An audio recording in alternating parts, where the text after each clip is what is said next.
Welcome to day 12 of the Contentment Challenge. Ecclesiastes 3:1 reads, "To everything there is a season, and a time to every purpose under the heaven." And this verse is so nice, we had to address it twice. Now, yesterday was for the married folks, but Annie Shonda has stopped by today because we had to represent for the single ones. So it's Friday, but there's no date on the calendar for you.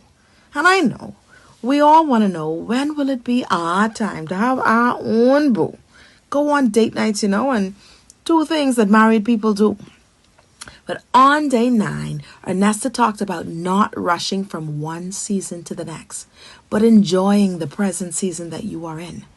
Now, have you ever stopped to think that the reason you have not transitioned from the season of singleness to the season of marriage is because you have yet to fulfill purpose?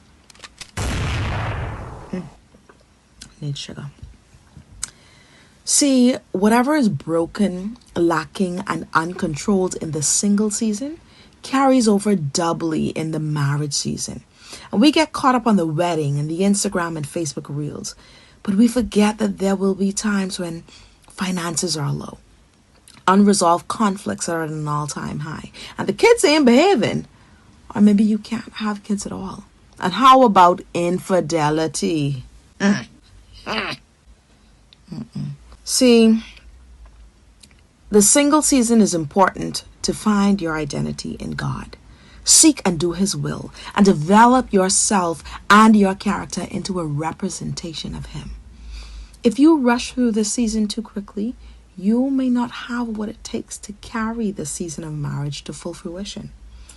I know this intimately because as a baker, I recognize that in the baking process, if I add ingredients too quickly, i.e. move out of season, the entire project falls flat or apart in the end, and nobody likes dumb cake. God is an intentional God. He knows the minute details of your life. And He also knows that if you rush into marriage too quickly without the necessary skills, abilities, and emotional and spiritual maturity, that union can fall flat, or worse, fall apart in the end. So with that said, singles, let's take stock of our next steps. Pull out a sheet of paper and on it, place the following categories: health, finances, work stability, emotional maturity, spiritual maturity, conflict resolution skills, sexual purity. All these and so many more add to the vitality of the godly marriage. Rate yourself in those areas.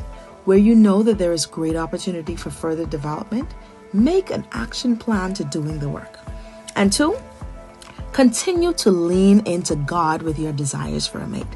But as you do, ask Him to develop you into a good mate for the one you will be called to eventually marry.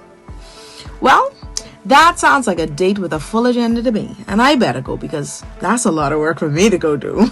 But please come back tomorrow so that they know I did not run you away, okay?